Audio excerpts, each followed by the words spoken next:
दादा ने जाना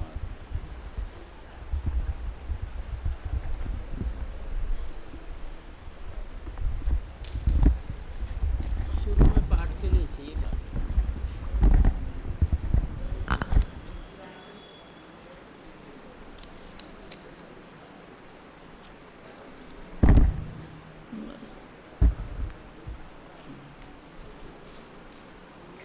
नमो अरहन्ताणं नमो सिद्धाणं नमो आयरीयाणं नमो उज्जायानं नमो योगे सवसानं मङ्गलं भगवान् वीरो मङ्गलं गौतमो मङ्गलं कुन्दकुन्दाद्यो जयधर्मोऽस्तु मङ्गलं सर्वमङ्गलमाङ्गल्यं सर्वकल्याणकारकं प्रधानं सर्वधर्माणां जैनं जयतु वन्दे तु सौवसिते दुर्मचलमणोवमङ्गलिं पते रोत्स्यामि समयपावडे नमो सुधकेवली नमः समयसाराय स्वानुभूत्याचकाशते चित्स्वभावाय भावाय सर्वभावान्तरच्छिदे। 84 नंबर की गाथा। कर्ता कर्म अधिकार। व्यवहार सदुआदा ओ गलदमरेदिनीयविदं तं चैव पुनो वेयि ओ गलकम्मम् अणेयविहं गोगलदमिनं को वदितं चैव वेदयादा दो किरियावदिरिक्तो पश्सज्जगिषो जिणावमन अनेकविधपुद्गलकर्म को करे भोगे आत्मा व्यवहार नय का कथन है यह जान लो व्यात्मा पुद्गल कर्म को करे भोगे जगत में यदि आत्मा विक्रिया व्यतिरिक्त हो सम्मत न जो दिन धर्म में। 84 नंबर की आचार्य अमृतचंद्राचार्य जी की टीका। कल उदाहरण पढ़ लिया था। उसके आगे उदाहरण का सामान्य अर्थ ये था कि मिट्टी व्याप्य व्यापक भाव से कलश को करती है। मिट्टी व्याप्य व्यापक भाव से कलश को करती है। यहाँ मिट्टी का अर्थ पर्याय से अभेद मिट्टी, और आगे जब आत्मा शब्द आएगा वहाँ भी पर्याय से अभेद आत्मा, ऐसा अर्थ करना है। बात समझ में आ गई। द्रव्यार्थिक नय का विषय। त्रिकाली ध्रुव को भी द्रव्य कहते हैं और पर्याय सहित को भी द्रव्य कहते हैं। यहाँ मिट्टी अपने परिणाम को, कलश को, घड़े को करती है व्याप्य व्यापक भाव से। तो ये अभेद विवक्षा से कथन है। और दूसरी बात, उदाहरण में ये बात घटित हो जाएगी। बात समझ में आ गई। सिद्धांत में त्रिकाली ध्रुव द्रव्य यदि पर्याय का करता हो तो पर्याय सदाकाल एक जैसी होनी चाहिए। तो वहाँ पर्याय सहित द्रव्य की चर्चा है, ये बात समझनी है। समझ में आ गई बात। बात पकड़ में आ गई है? फिर और चर्चा करेंगे तब कि मिट्टी घड़े को करती है, ये सिद्धांत है। कुम्हार घड़े को नहीं करता। मिट्टी को घड़े का कर्ता कहना ये निश्चय है, और कुम्हार को घड़े का कर्ता कहना ये व्यवहार है। क्यों है ऐसा कि मिट्टी भाव्य भावक भाव से घड़े को करती है? एक कारण। मिट्टी उपादान कारण है, ये दूसरा कारण है। मिट्टी में और उसकी अवस्था में तादात्म्य सिद्ध संबंध है। कितने कारण हो गए? कौन से? भाव्य भावक भाव संबंध है ना? भाव्य भावक संबंध है किसमें? मिट्टी में और घड़े में। दूसरी बात है कि मिट्टी उपादान कारण है, मिट्टी ही उपादान कारण है। और तीसरा हेतु, मिट्टी में और उसकी अवस्था में तादात्म्य सिद्ध संबंध है। बात समझ में आ गई? तीन कारणों से मिट्टी ही घड़े को करती है, ये निश्चय है। कुम्हार घड़े को करता है, ये क्या है? व्यवहार है। क्यों? संयोग है। इस अपेक्षा से निमित्त नैमित्तिक संबंध है, इस अपेक्षा से निमित्त नैमित्तिक संबंध है, संयोग है, और ये कथन की पद्धति है। दो द्रव्यों में कर्ता कर्मपना नहीं होता। दो द्रव्यों में कर्ता कर्मपना, ये जो कर्ता कर्म का संबंध है वो दो द्रव्यों में नहीं होता। क्यों? कि अगली गाथा में यही कहेंगे कि एक द्रव्य यदि दो द्रव्यों की क्रिया करे, एक द्रव्य है, एक द्रव्य, जैसे जीव की इच्छा है तो जीव अपनी इच्छा को भी करे और मिट्टी से घड़ा भी बनाए, ऐसे दो काम एक जीव नहीं कर सकता। वो द्विक्रियावादी कहलाता है। और द्विक्रियावादी कथन करना या मानना ये जिनेंद्र भगवान का मत नहीं है। जिनावमदम, अवमद शब्द का अर्थ अपमान भी होता है कि ये जिनेंद्र भगवान का अपमान है। तो जिनेंद्र भगवान का मान सम्मान किस में है कि प्रत्येक द्रव्य अपनी पर्यायों को, परिणति को, क्रिया को करता है। एक द्रव्य की परिणति को, एक द्रव्य की क्रिया को कोई अन्य द्रव्य करता नहीं है। ये जिनेंद्र भगवान का मत है। तो यहाँ व्यापक भाव से मिट्टी ही घड़े को करती है, और भाव्य भावक भाव से मिट्टी ही घड़े को भोगती है। समझ में आ गई बात? यहाँ तक अपन 2 दिन से विचार भी कर रहे हैं कि मिट्टी ही भोगता है और मिट्टी ही करता है। किसका? अपनी अवस्थाओं का। अब सिद्धांत देख लीजिए।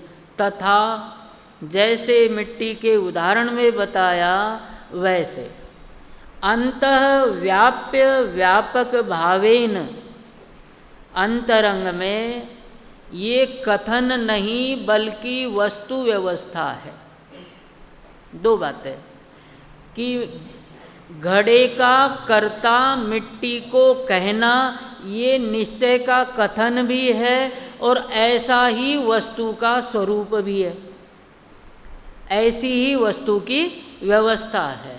और घड़े का कर्ता कुम्हार को कहना एक लोक व्यवहार मात्र है, वस्तु का स्वरूप ऐसा नहीं है, ये केवल लोक व्यवहार है। ऐसे ही यहाँ व्याप्य व्यापक भाव से देखा जाए तो पुद्गल द्रव्येण कर्मणि क्रियमाणे, कर्म का कर्ता पुद्गल द्रव्य ही है। कर्म का कर्ता कौन है? पुद्गल द्रव्य है, क्योंकि जो 23 प्रकार की वर्गणाएं हैं उन वर्गणाओं में कोई भाषा वर्गणा है, कोई कार्मण वर्गणा है, कोई मनोवर्गणा है, वर्गणाएं हैं। तो उनमें से जो कार्मण वर्गणा है वो कर्म का कर्ता है। जो ज्ञानावरणादि कर्म है जो कर्म रूप में परिणमित हुए, वो कब हुए कि राग द्वेष के कारण से हुए, राग द्वेष के काल में हुए, लेकिन राग द्वेष के कारण से ही नहीं हुए, काल समान है, इसलिए भ्रम है। स्वामी जी ने तो इतने उदाहरण दे करके बताया कि जब बाई रोटी बेलती है उस समय बेलन और रोटी दोनों के परमाणु एक दूसरे को छूते नहीं हैं। 38वीं गाथा में जीवाजीव अधिकार के अंत में क्या बताया कि परमाणु मात्र भी मेरा नहीं है। अहम एक को खलु शुद्धो, कि मैं एक हूँ, शुद्ध हूँ, विश्व का परमाणु मात्र भी मेरा नहीं, मैं अपने आप में ज्ञान दर्शन से परिपूर्ण हूँ। तो पहले जीवाजीव अधिकार में ये बात बताई कि विश्व का परमाणु मात्र भी मेरा नहीं है, और कर्ता कर्म अधिकार में ये बताया कि विश्व के परमाणु मात्र का भी मैं कर्ता नहीं, वहाँ मेरा नहीं है ये बताया जीवाजीव अधिकार में। और यहाँ कि परमाणु को करना तो दूर की बात, परमाणु की पर्याय का भी मैं करता नहीं, कि परमाणु की पर्याय का भी करता नहीं, किसी का भी, कि मेरी अपनी पर्याय का करता अभेद नय से हूँ। कौन से नय से? अभेद नय से, द्रव्यार्थिक नय से, चाहे वो परिणमन मलिन हो अथवा वो परिणमन निर्मल हो, अपनी पर्याय का मैं ही करता हूँ। मेरी पर्याय का कर्ता पुद्गल नहीं है। कर्म मोह कर्म के उदय से मोह हो गया, ज्ञानावरणी कर्म के उदय से अज्ञान हो गया, दर्शनावरणी कर्म के कारण से मिथ्यात्व हो गया। ये कथन लोक व्यवहार का है, वस्तु का स्वरूप ऐसा नहीं है। बात समझ में आ गई? ये व्रतादिक बाहर में निमित्त है, यदि अंतरंग में शुद्धि प्रकट है तो। नहीं बात समझ? महाव्रत धारण किए बिना मोक्ष नहीं होता, ये बात सही है, लेकिन महाव्रतों से ही मोक्ष होता है, ये बात भी सही नहीं है। क्योंकि द्रव्यलिंगी मुनि जिनको रत्नत्रय धर्म प्रकट नहीं है, 28 मूल गुणों का निरतिचार पालन भी करते हैं, परंतु अंतरंग में निश्चय धर्म नहीं होने से ये 28 मूल गुणों का जो पालन बाहर में पाया जाता है वो निमित्त भी कहने में नहीं आता। निमित्त कहने में कब आ जाए कि अंतरंग में उपादान शक्ति से शुद्धि प्रकट हुई हो तो। ऐसे ही कर्म के उदय के काल में जीव यदि विकारी भाव करे तो निमित्त कहने में आता है, और विकार भाव होने पर भी वो विकार भाव कर्म के उदय से नहीं हुए। ये गाथा ही बता रही। बात समझ में आ गई? वो विकार भाव कर्म के उदय से नहीं हुए, वो विकार भाव जीव ने अपनी योग्यता से स्वयं किए हैं, कर्म ने वो विकार भाव नहीं किए हैं। क्यों? कि कर्म स्वतंत्र है, जीव द्रव्य स्वतंत्र है, दोनों भिन्न भिन्न द्रव्य है। स्वभाव की अपेक्षा विचार किया जाए तो एक चेतन है और एक जड़ है। दूसरी बात, कर्म जो है वो जड़ द्रव्य होते हुए उसका उदय उसमें है, उसका उदय जीव में नहीं है। जीव अपने विकारी भाव रूप परिणमित होता है तो कर्म को निमित्त कहने में आता है। वास्तव में रागादिक भाव कर्म के कारण से नहीं होते हैं। क्यों नहीं होते? क्योंकि कर्म में और जीव की पर्याय में व्याप्य व्यापक भाव का अभाव है। तो अंतः व्याप्य व्यापक भावेन अंतरंग की दृष्टि से देखा जाए, निश्चय से देखा जाए, वास्तव में वस्तु स्वरूप की अपेक्षा से देखा जाए तो पुद्गल द्रव्येण, पुद्गल द्रव्य ने कर्मणि या पुद्गल द्रव्य के द्वारा कर्मणि क्रियमाणे कर्म को किया जाता है। निश्चय से तो कर्म का कर्ता पुद्गल ही है। ये बात समझनी है यहाँ पर। क्या? कि पुद्गल द्रव्येण कर्मणि क्रियमाणे, कर्म करने वाला कौन? पुद्गल द्रव्य। या पुद्गल द्रव्य शब्द को हटा करके कार्माण वर्गणा भी समझ सकते हैं कि कार्माण वर्गणा ही कर्म को करने वाली है। पुद्गल द्रव्य कहो या कार्माण वर्गणा कहो, वो कर्म की करने वाली है। और भाव्य भावक भावेन पुद्गल द्रव्येण एव अनुभूयमाने, कार्माण वर्गणा के द्वारा ही उस कर्म का अनुभव किया जाता है। क्योंकि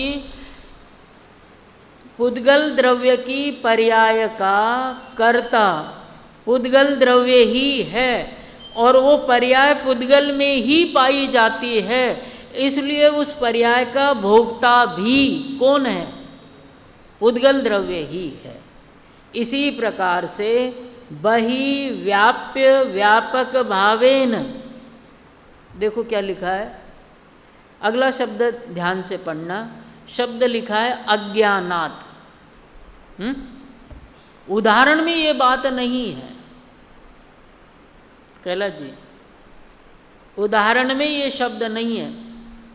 शांतिलाल जी है ग्रंथ सामने, आगे होगा क्या है कि बहि व्याप्य व्यापक भावेन, बाहर से जो व्याप्य व्यापक भाव है उसमें वास्तव में बाहर का व्याप्य व्यापक भाव सच्चा नहीं है। बाहर का व्याप्य व्यापक भाव सच्चा नहीं है, इसलिए अगला शब्द लिखा हुआ है अज्ञानात्। कौन सा शब्द लिखा है? अज्ञानात्। अज्ञानात्, अज्ञान के कारण से बाहर में व्याप्य व्यापक भाव नहीं है। बाहर में तो निमित्त नैमित्तिक संबंध है, जीव के भावों में और कर्म के बंध में, कर्म के उदय में और जीव के भावों में निमित्त नैमित्तिक संबंध है। भाषा समझ में आ गई? जीव के विकारी भावों में और कर्म के बंध में और कर्म के उदय में और जीव के विकारी भावों में कौन सा संबंध है? निमित्त नैमित्तिक संबंध है। लेकिन बहि बाहर से, अर्थात ये सच्चा निमित्त नैमित्तिक संबंध नहीं है, क्योंकि जीव द्रव्य की परिणति भिन्न है और कर्म की परिणति भिन्न है। जीव के कारण से कर्म की परिणति नहीं और कर्म के कारण से जीव की परिणति नहीं है। एक क्षेत्रावगाह संबंध है, संयोग है और अज्ञानी को समझ में नहीं आता है, तो इस भाषा में समझाया जाता है कि अंतराय कर्म के उदय से विघ्न आ गया, असाता वेदनी कर्म के उदय से बीमारी हो गई, ऐसा समझाया जाता है। लेकिन वास्तव में वस्तु का स्वरूप ऐसा नहीं है। कर्म विचारे कौन, भूल मेरी अधिकाई। ये कर्म बेचारे जड़ है। टोडरमल जी साहब ने लिखा है कि कर्म किसी को दुख नहीं देते, दुख देने के लिए उनके पास ज्ञान चाहिए है? और ज्ञान भी हो और उस तरह का परिणमन भी हो। तो कर्मों के पास ज्ञान नहीं है। देखो, आपके पास ज्ञान है, आपके हमारे पास ज्ञान है, कर्मों के पास ज्ञान नहीं है, हैं? लेकिन कर्म कभी लेट नहीं होता। आपके पास देखो जगह जगह घड़ियाँ लगी हुई है ना, मोबाइल में भी घड़ी है। और आप प्रवचन में आने में जाने में तो लेट नहीं होते, आने में है? और कर्म के पास घड़ी नहीं है। एक समय भी आगे या पीछे होता हो बताओ, होता है क्या ऐसा? एक समय भी आगे पीछे नहीं होता। कभी वो चूकता नहीं, देरी नहीं करता, समय पर आता है, समय पर चला जाता है, विलंब नहीं करता, चूकता नहीं है। और वो ये भी नहीं देखता कि ये तीर्थंकर है, ये स्मारक के शास्त्री है, ये सामान्य व्यक्ति है, ये असामान्य व्यक्ति है। लोक व्यवहार में वास्तव में सामान्य असामान्य तो कल्पना है। सभी जीव समान हैं, अनंत गुणों के पिंड के धारी है, कोई हीना दिखता नहीं है। पर्याय में मामूली सा अंतर रहता है, उसके कारण से कोई विशेष फर्क भी नहीं पड़ता। जीव की पर्याय जीव की ही रहती है, पुद्गल की पुद्गल की ही रहती है, कोई अंतर नहीं। कर्म देखता नहीं है कि ये राजा है, इसके बीमारी कैसे करूं, ये गरीब है, ये इलाज कैसे करेगा, इसके बीमारी कैसे करूं। उसके पास दया माया नहीं है। वो तो कहता है कि बंद समय चेतो जीव, उदय समय क्या चिंत, कि तुझे तो उस समय चेतना चाहिए था जब बंद हो रहा था। अब उदय के समय तू हाय तौबा करे, यहाँ तो कोई अब इलाज नहीं है, चेतना कब चाहिए था, जागना कब चाहिए था? जब बंद हो रहा था तब जागना चाहिए था। अब उदय के समय तो कोई इलाज नहीं है, कि इस समय जिस समय जैसा परिणमन होना है, जिस निमित्त से होना है, जिस क्षेत्र में होना है, जिस काल में होना है, वो तो वैसा होकर के ही रहेगा।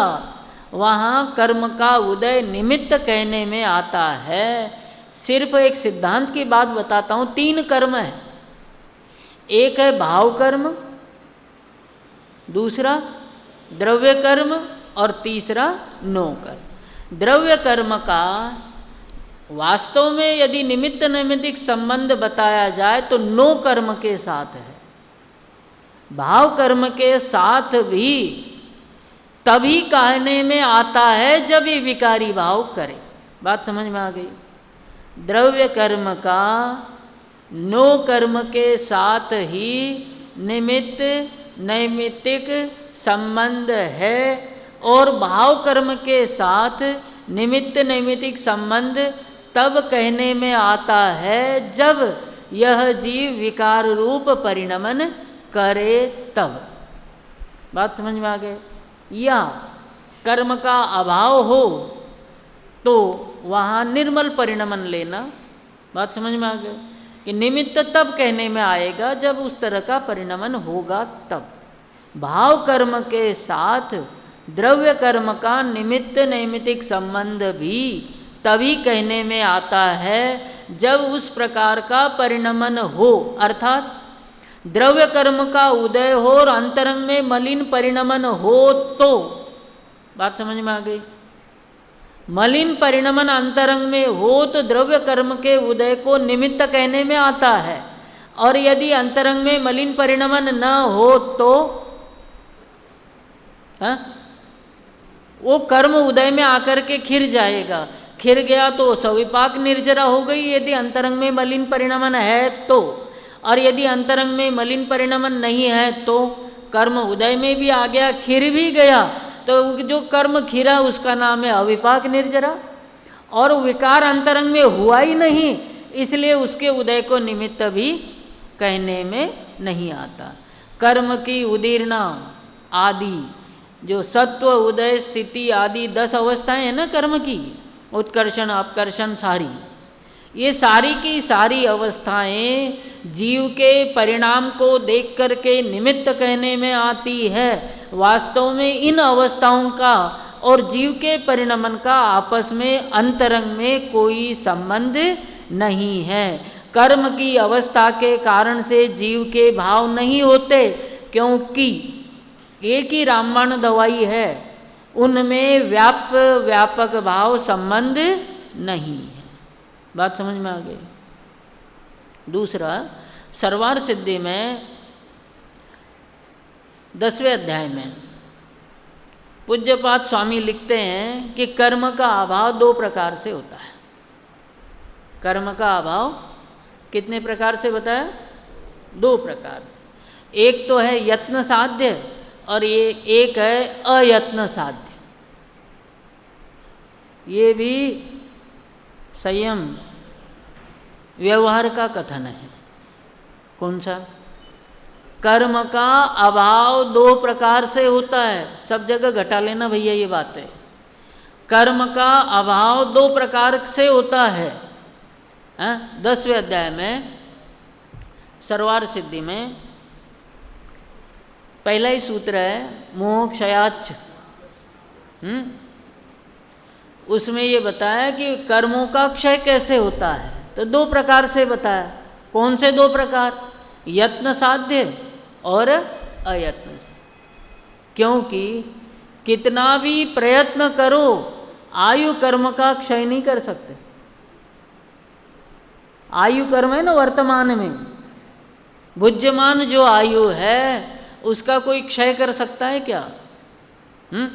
वो तो अपेक्षा चरम शरीरी तद्भव मोक्षगामी की अपेक्षा से भी है कि वर्तमान की जो आयु है, भुज्यमान आयु है, तीर्थंकर भी यत्न करने पर भी उसका नाश नहीं कर सकते। जितने उसके निषेक है वो यथा समय ही खिरते हैं। निश्चय से देखा जाए तो ये कथन व्यवहार का क्यों है कि एक परमाणु मात्र को भी, चाहे कर्म का हो चाहे भाषा वर्गणा का हो, देखो कितना बड़ा भ्रम सभी में रहता है प्राय करके। मैं बहुत अच्छा बोलता हूँ, वो उदाहरण इसलिए बता रहा हूँ कि आपका और हमारा संबंध बोलने से है। और मैं बहुत अच्छा गाता हूँ, बात समझ में आ गई। कुछ अपने में से गाते भी है विद्यार्थी और कुछ प्रवचन तो लगभग सभी करते हैं। तो वो भाषा वर्गणा का परिणमन और भाषा वर्गणा का प्रत्येक परमाणु स्वतंत्र है, उसका जीव से कोई लेना देना नहीं है। क्यों नहीं है? कि भाषा वर्गणा के परमाणु में और जीव की इच्छा में व्यापक भाव का अभाव है। किसका अभाव है?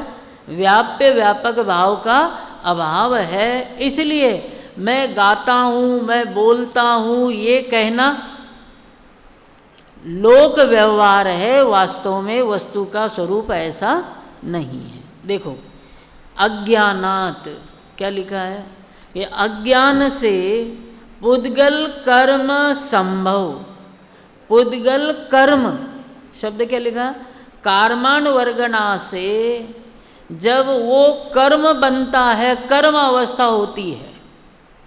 कार्माण वर्गणाएं लोक में ठसाठस भरी हुई है, और जो कार्माण वर्गणाएं लोक में ठसाठस भरी हुई है, कैसे भरी हुई? उदाहरण दिया कि जैसे काजल की डिब्बी में काजल लबालब भरा रहता है, उसका एक प्रदेश भी खाली नहीं रहता है, ऐसे लोकाकाश के प्रत्येक प्रदेश पर कार्माण वर्गणा ठसाठस भरी हुई है। वो कार्माण वर्गणा जीव के विकारी भाव के निमित्त से स्वयं अपनी योग्यता से उस काल में कर्म संभव, कर्म के रूप में परिणमित होती है। क्या शब्द है? कर्म संभव, कर्म के रूप में उत्पन्न होती है। तब उस काल में, किस काल में?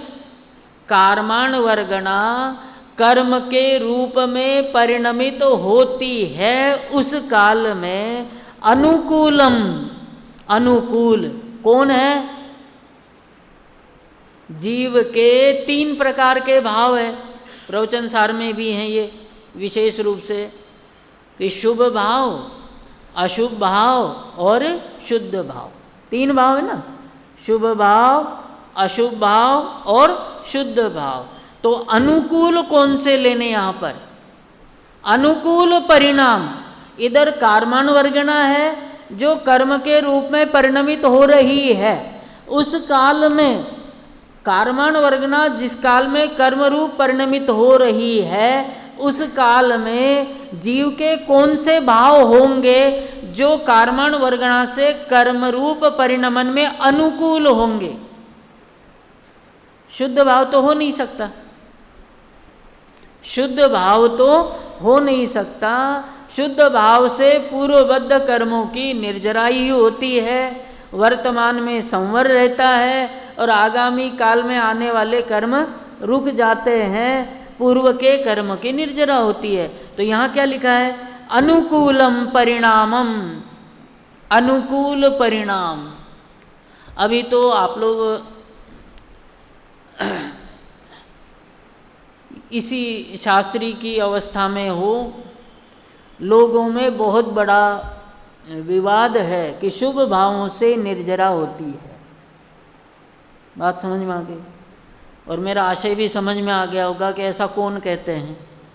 हाँ, शुभ भावों से निर्जरा होती है। 7वें अधिकार में टोडरमल जी साहब लिखते हैं स्पष्ट रूप से कि शुभ भावों से बंध भी हो और निर्जरा भी हो तो शुद्ध भाव किसका कारण ठहरेगा? अरे बात समझ में आ गई कि शुभ भावों से ही निर्जरा होने लगे तो टोडरमल जी साहब ने वहाँ समझाया, सूत्र था तपसा निर्जराच, तप से बंध भी होता है, निर्जरा भी होती है। गड़बड़ हो गई, क्योंकि निर्जरा और बंध परस्पर विरोधी है और एक ही भाव से दोनों कैसे हो? तो एक ही भाव से दोनों होते हैं, लेकिन एक ही भाव मिश्र रूप भाव है, ये समझ लेना। एक ही भाव कैसा भाव है? वो मिश्र रूप भाव है। उसका जितना अंश निर्मल है, उस निर्मल अंश से तो निर्जरा होती है, और उस भाव में जितना अंश राग का है उसके कारण से बंध भी होता है। वो भाव मिश्र भाव है, उसमें आंशिक शुद्धि है और आंशिक मलिनता है। उस कारण से जितने अंश में भाव निर्मल हो गया उससे तो निर्जरा होती है, और जितना भाव मलिन है उतने अंश से बंध होता है। जितना अंश पूर्ण शुद्धि तो प्रकट हुई नहीं, ज्ञान धारा और कर्म धारा एक ही साथ चल रही है। जितने अंश से निर्जरा हो रही है वीतराग अंश से, वो तो निर्जरा का कारण है, और जितना अंश अभी उसका मलिन वाला पड़ा हुआ है, शुद्धि प्रकट नहीं हुई, अनंतानुबंधी चला गया, तो उतनी तो शुद्धि हो गई नहीं। ये बात समझ में? बाकी 3 का सद्भाव है क्या? नहीं है, उसके कारण से उतनी अशुद्धि भी पड़ी हुई है। मान लो 2 चौकड़ी निकल गई तो 2 चौकड़ी रह जाएगी, तो उसके कारण से जितना अंश निर्मलता का है। आगे वो लिखते हैं टोडरमल जी कि जहाँ शुभ भाव भी नहीं हो और अशुभ भाव भी नहीं हो, निर्मल भाव हो, उस निर्मल भाव से निर्जरा होती है, परंतु वहाँ उपचार आदि करके शुभ भाव को और शुभ क्रियाओं को भी श्री गुरु निर्जरा का कारण बताते हैं, लेकिन वो वास्तव में निर्जरा का कारण नहीं है। यहाँ दूसरी बात है, कर्म भिन्न है और जीव द्रव्य के परिणाम भिन्न है। यहाँ अनुकूल परिणाम का अर्थ समझना, शुभाशुभ भाव परिणामम कुर्वाणः करता हुआ। ये तो कर सिद्धांत की बात है, बीच में आ गई है, तो उदाहरण की बात कि अपने परिणामों को करता हुआ पुद्गल अपने परिणामों को भोगता है। आगे ध्यान से पढ़ना, संस्कृत थोड़ी सी कठिन है। पुद्गल कर्म विपाक, क्या शब्द है? पुद्गल, फिर आगे कर्म और आगे शब्द है विपाक। विपाक कहते हैं फलदान की शक्ति को, अनुभाग को। 4 चीज़ें ना, प्रकृति, प्रदेश, स्थिति, अनुभाग, है ना। प्रकृति तो कहते हैं ज्ञानावरण, दर्शनावरण, नाम पड़ गया उसका, नाम से कोई फर्क नहीं पड़ा। प्रदेश कहते परमाणुओं की संख्या को, उससे भी कोई फर्क नहीं पड़ता, प्रकृति से भी नहीं, प्रदेश से भी नहीं, और स्थिति का शुभ अशुभ या शुद्ध से कोई संबंध है नहीं। है संबंध है तो सिर्फ किससे है? अनुभाग है। उस अनुभाग को यहाँ लिखा है विपाक। क्या लिखा है? विपाक। कि प्रत्येक पुद्गल कर्म के परमाणु में अनुभाग रहता है और बंध के काल में वो अनुभाग कैसा होगा इसकी व्यवस्था होती है। दूसरी बात, जिस समय ये कर्म बंध हुआ था उस समय जीव के परिणाम जैसे थे उसके निमित्त से कर्म का परिणमन स्वतंत्र ही है, लेकिन स्वतंत्र होते हुए भी जीव का उस काल में जैसा भाव था। बात समझ में आ गई? नहीं आई हो तो उदाहरण से समझते हैं कि कई का प्रश्न होता है, और ये रत्नगंज श्रावकाचार में भी है और चर्चा संग्रह में भी है।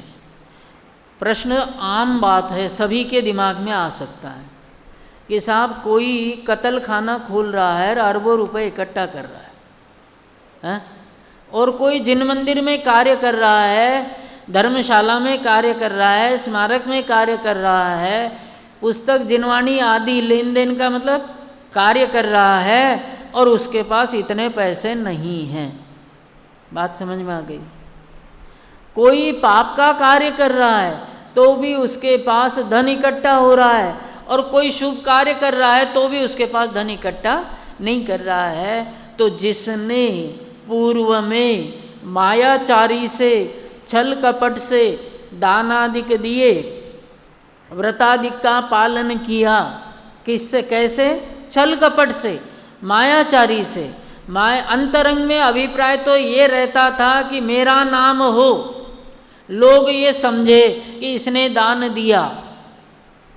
ऐसा व्यवहार करता था कि लोगों को लगे कि भाई ये तो बड़ा धर्मात्मा है, निश्चल व्यक्ति है, लेकिन अभिप्राय में उसके ये पड़ा रहता था कि ये बहुत बड़ा अपने आप को दानी समझे, लोग मुझे ऐसा समझे, भाव रहता था।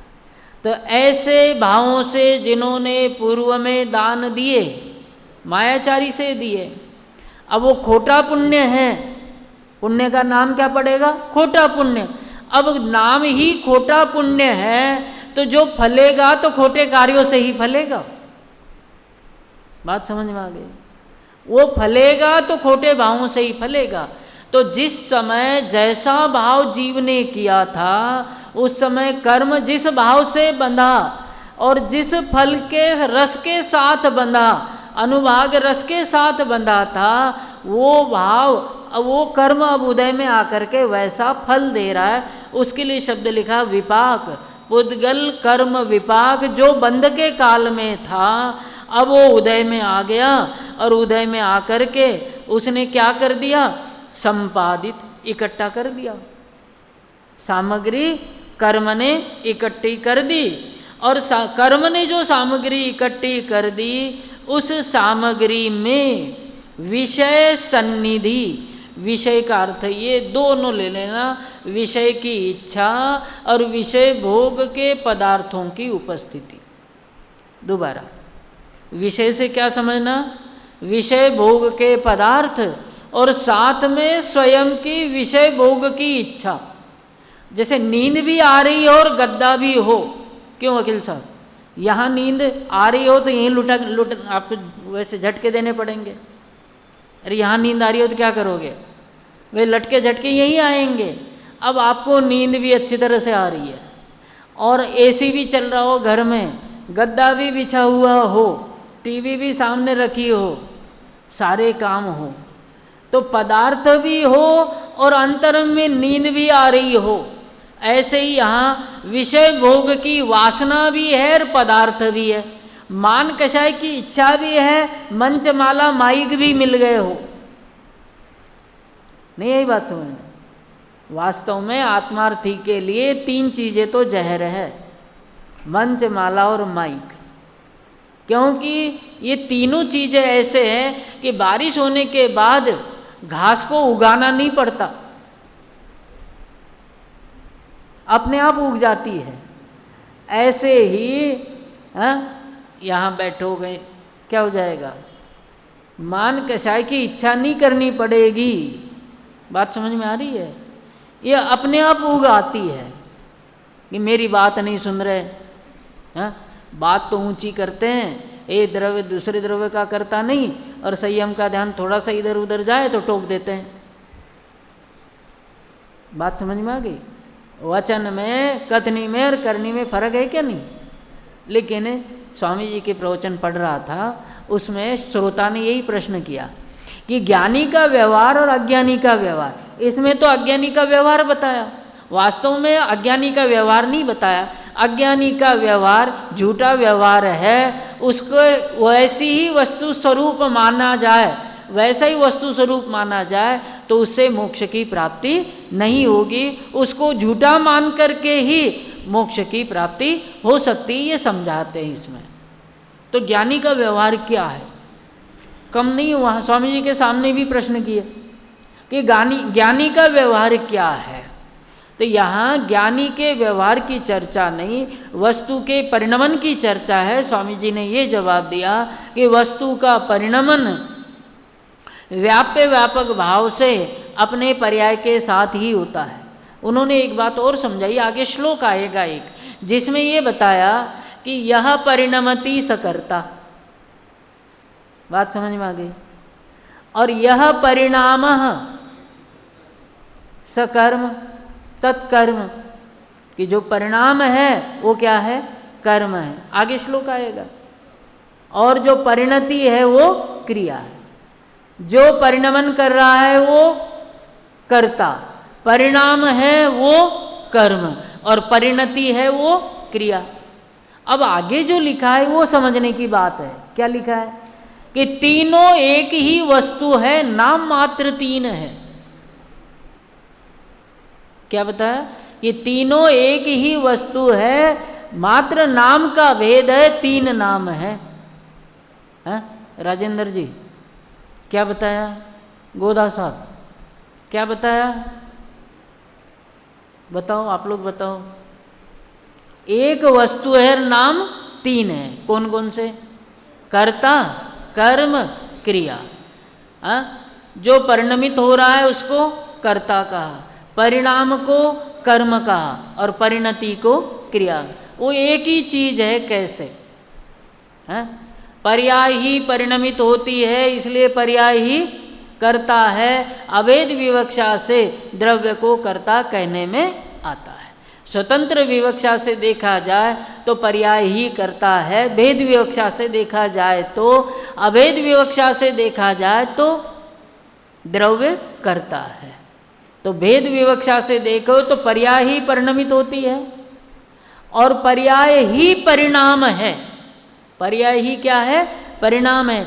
कभी शुभ परिणाम है, कभी अशुभ परिणाम है, कभी शुद्ध परिणाम है। वो क्या है? पर्याय ही है। पर्याय से भिन्न है क्या? कि नहीं है। और जो परिणति है, परिणमन रूप जो क्रिया है, एक पर्याय का त्याग हुआ, दूसरे पर्याय का ग्रहण हो गया, पूर्व पर्याय का व्यय, नवीन पर्याय का उत्पाद, इसको परिणति कहते हैं। अब वो परिणति भी पर्याय ही है, उसकी चर्चा वहाँ करेंगे। यहाँ लिखते हैं कि विषय, विषय के दो अर्थ समझना, विषय की इच्छा और विषय भोग के पदार्थ। इन विषय भोगों के पदार्थों में सन्निधि प्रधाविताम, कौन से शब्द है इसमें? सन्निधि शब्द है, और दूसरा शब्द है प्रधाविताम। प्रधाविताम का क्या अर्थ है? इसका प्रधाविताम का अर्थ ऐसा समझना कि अज्ञानी का अनादिकाल का अभ्यास संयोग वाला है। अज्ञानी को भेद दृष्टि उदित नहीं हुई, अज्ञानी को शुद्ध चैतन्य ज्ञायक भगवान आत्मा दृष्टि में नहीं आया, उसकी ज्ञान चक्षु अभी खुली नहीं है। अज्ञानी सदाकाल अज्ञान में ही जी रहा है। अज्ञानी सदाकाल संयोगी दृष्टि में ही जी रहा है। अज्ञानी को संयोग से भिन्न वस्तु स्वरूप समझ में नहीं आया है। इसलिए उसकी दृष्टि संयोग के अनुरूप ही रहती है। सन्निधि प्रधाविताम, कि उसकी दृष्टि अनादि से संयोग रूप है और आज भी संयोग रूप है। ज्ञानियों की भेद रूप दृष्टि उसको अभी प्राप्त नहीं हुई है। इसलिए सन्निधि प्रधाविताम, कि सन्निधि के कारण से, नज़दीकी के कारण से अज्ञानी की दृष्टि उन पदार्थों पर ही जाती है, कर्मों पर ही जाती है और ये मानता है कि कर्म परिणति को करने वाला मैं हूँ। मेरे परिणामों के कारण से कर्मों में उत्कर्षण होता है, अपकर्षण होता है और ऐसा करणान योग भी कहता है, अज्ञानी भी कहता है। बात समझ में आ गई?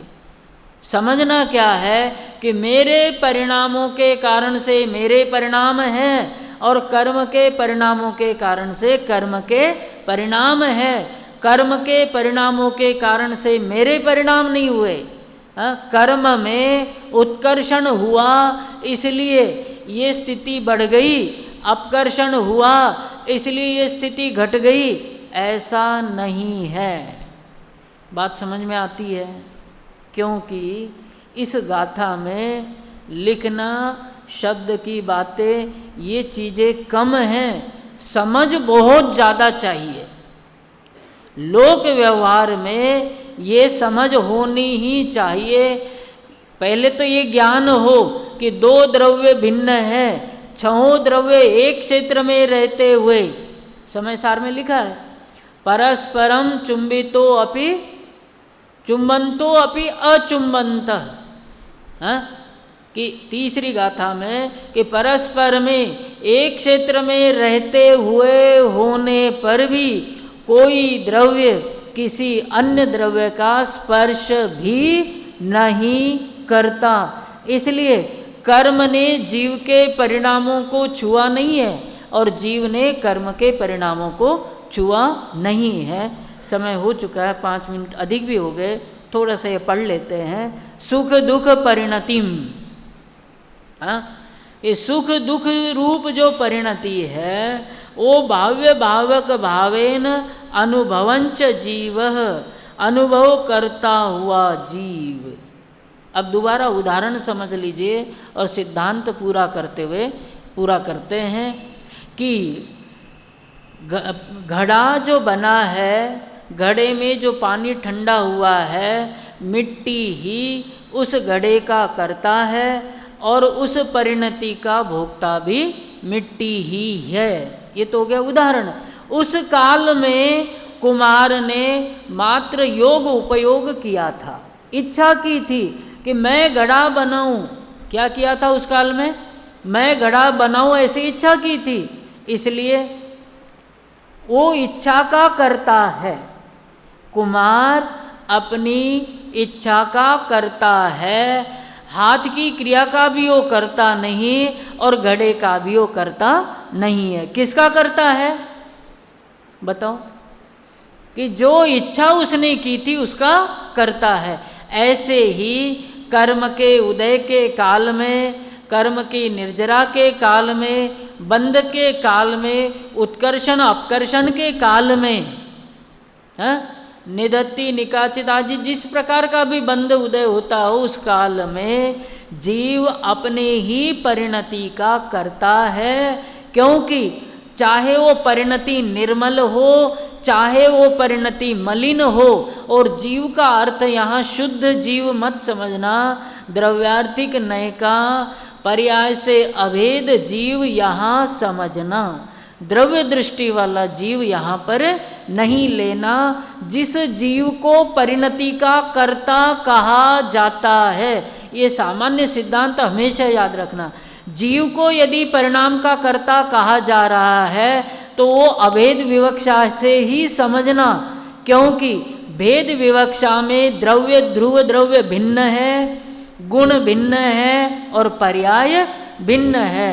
भेद विवक्षा में परिणाम का कर्ता परिणाम ही है, परिणाम का कर्ता जीव द्रव्य नहीं है। कौन सी विवक्षा में? भेद विवक्षा में। और अभेद विवक्षा में परिणाम का कर्ता जीव है, भेद विवक्षा में ऐसा नहीं। यहाँ कौन सी विवक्षा लेनी? अगली गाथा में भी यही विवक्षा लेनी है कि अभेद पर्याय से अभेद जीव ही उस परिणति का करता है, चाहे वो परिणति मलिन हो चाहे परिणति शुद्ध हो, कर्म उस परिणति के कर्ता नहीं है, क्योंकि कर्म का और जीव की परिणति के बीच में भाव्य भावक संबंध नहीं है। और भाव्य भावक संबंध हमेशा अभेद आत्मनि, इससे पहले श्लोक निकल गया ना, पढ़ा होगा आप लोगों ने, हाँ, व्याप्य व्यापकता भवेत तदात्मनि, श्लोक पढ़ा इससे पहले।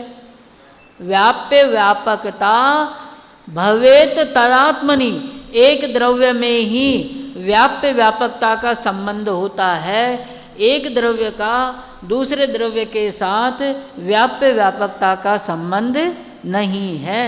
इसलिए दो बातें याद रखना कि यहाँ जीव का मतलब अभेद विवक्षा वाला जीव, भेद विवक्षा में परिणाम का कर्ता परिणाम ही है जीव। बात समझ में आ गई? भेद विवक्षा में परिणाम का कर्ता कौन है? परिणाम ही है। और अभेद विवक्षा में परिणाम का कर्ता जीव है। यहाँ 84 नंबर की गाथा में और 85 नंबर की गाथा में परिणाम को परिणामी के साथ अभेद करके आचार्य ने समझाया है, परिणाम और परिणामी का भेद करके नहीं समझाया है। अभेद विवक्षा में द्रव्य का पर्याय के साथ व्याप्य व्यापक संबंध होता है, भेद विवक्षा में पर्याय का पर्याय के साथ ही व्याप्य व्यापक संबंध घटेगा। उसकी चर्चा फिर कभी करेंगे।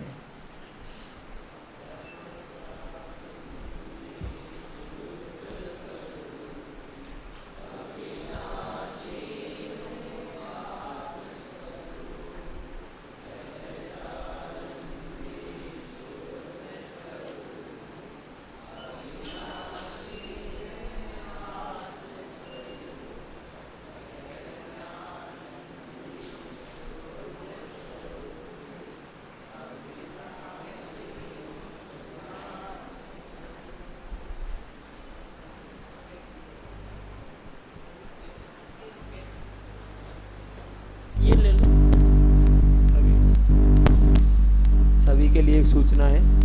कल सुबह प्रातः प्रवचन के पश्चात 3 लोग इस विषय को लेकर अत्यंत सुंदर गोष्ठी का आयोजन किया जा रहा है, जिसमें सभी विद्यार्थी तो निश्चित रूप से उपस्थित रहेंगे ही, श्रोता लोग भी अवश्य उपस्थित रहें। इसी भावना के साथ कल की गोष्ठी होगी और आदरणीय अरुण जी भाई साहब उस गोष्ठी की अध्यक्षता करेंगे।